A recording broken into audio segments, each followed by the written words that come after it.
Hey Alex. Hey Josh. Welcome back to Decaffeinated Photography. I'm Josh. Thanks for welcoming me back. Hi Alex. Yeah, you're not usually here, are you? No.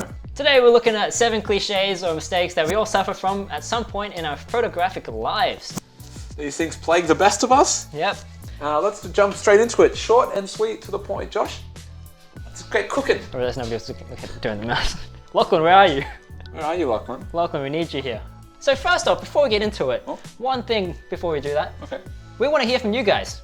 So if you think we missed anything during the video, or if you've suffered from these mistakes as well. Or if you disagree as well. Or if you disagree, yeah. Comment down below.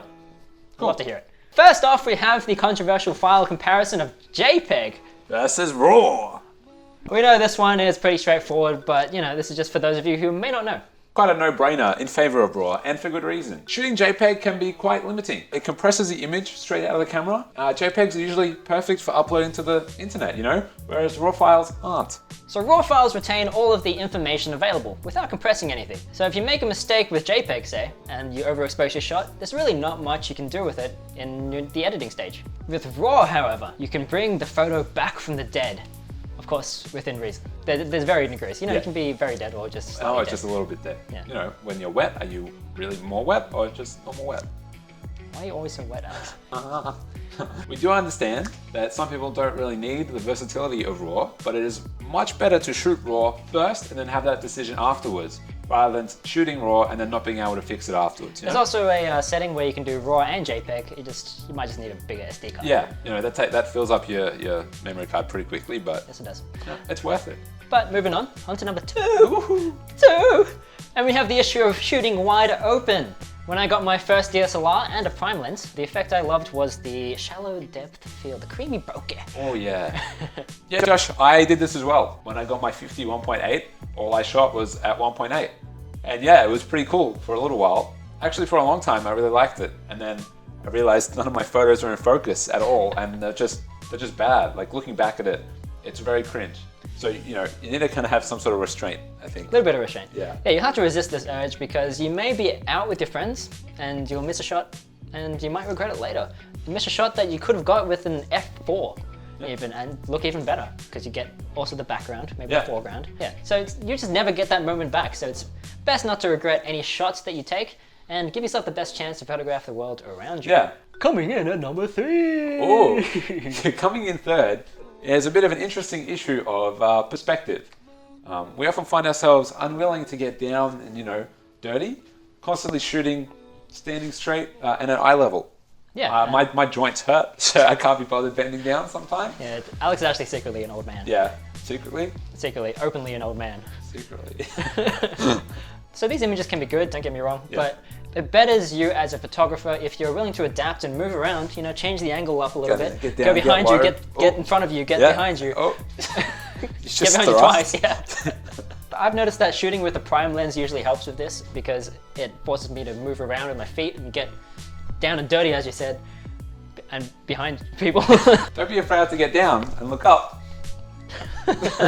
Or stand taller and look down. Or look left, or diagonally right. Or on the straight line. Think outside the box, guys, like we obviously have with this segment. Yeah, it can only help you. Okay, moving on to number 4. We're not doing a different take of that one. Okay, no. Gas! Alex has really bad gas! Both literally and figuratively. But the gas I am talking about here is in fact gear acquisition syndrome. We sometimes think the only way to take better photos is to buy the best gear available. That is simply untrue. I would suffer from this all the time when I was younger, and I think it's quite relevant even today because I do look at lenses and I do look at new cameras and think, wow, I really want that. Let me spend a lot of money on it. I remember watching Digital Rev and looking at all the Canon 70-200 lenses, and they were like $2,500, and I thought, wow, when I buy these lenses when I'm older, I'm going to be the best photographer in the world. And obviously, it's going to make it I never bought them in the end, but it's like, that's such a false notion to believe in. You have to remember this, guys. It's not about the gear that you have, it's about how you use it. Just like the size of your ding dong. So don't get caught up in purchasing new gear unless it's absolutely necessary. All right, let's segue into number 5 after that one. Now we're into the juicy stuff. That was quite juicy before, but anyway. Oversaturation, that's the culprit here, okay? Now we know colors are very important in photography, and we know this as a fact. But there's a difference between a good amount of color and too much color. We like keeping a sense of originality in our photos, but you'd hate to make your photo look fake unless, that's what you're looking to go for. Yeah. And there's many people out there doing that thing. That's their thing. And you keep doing you. Use your discretion, but remember to have a bit of self-control when it comes to that saturation slider. Yes. Or you might end up with a few photos like this. These are all our photos. They're very bad. Please don't judge. Yeah. We're giving you advice. Maybe we shouldn't be after these ones. Yeah, there's number 6. We'll just drag it in. Hey, number 6. No. Are you going to track my hand like this? I'm just going to put a big 6 over your face.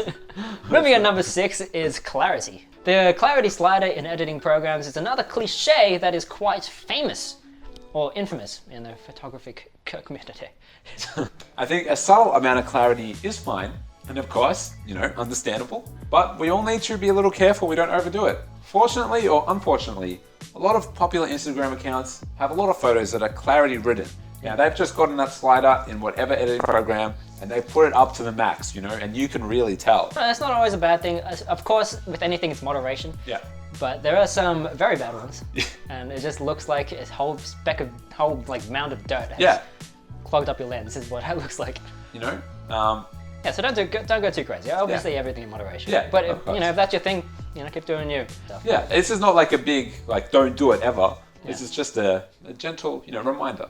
It always depends on the situation. Yeah, of course. Here's number 7 coming at you, Josh. Woo! All right. And let's come back. It's the need to keep critical. Always be critical. Don't settle for mediocre photos and learn from your mistakes. So, always. Yes. Always. Always choose the best few photos that you have. You might have a few hundred photos at the end of the day, but make sure if you only have 10 photos that are that you really really use them. Make sure you use them. This will make you look better in the eyes of other people. Make you look like you have a whole bunch of good photos. Of course. Apart from like a few, because everyone knows you take some bad photos on the day. Yeah. It happens to everybody. Yeah, everyone takes bad ones. Yeah. And that can be, intimidating sometimes because you don't want anyone to see your bad ones. Yeah, you may not see yourself as a professional yet, but you'll get there in time. Those 10 photos that are good might turn into all of them are good. Yeah. Just, take your time and keep improving. Yeah. All right, that's been it for us. We hope you've liked it. Again, remember, if we missed anything, if you think we missed anything, let us know. Yep, and if you liked our tips / mistakes / whatever this video is, give us a thumbs up. Yeah, and this has been the 7 photo cliches / mistakes that some people, some photographers actually make. Of course. And remember, keep improving your photography, guys, and shoot for the stars. Boom, boom, boom. All right, yeah. End scene. End scene. Black, blurry, whatever. No, okay. And take your clothes off, remember? Yeah, no, Make sure you take your beanies off. What's happening to our hair? I don't even know.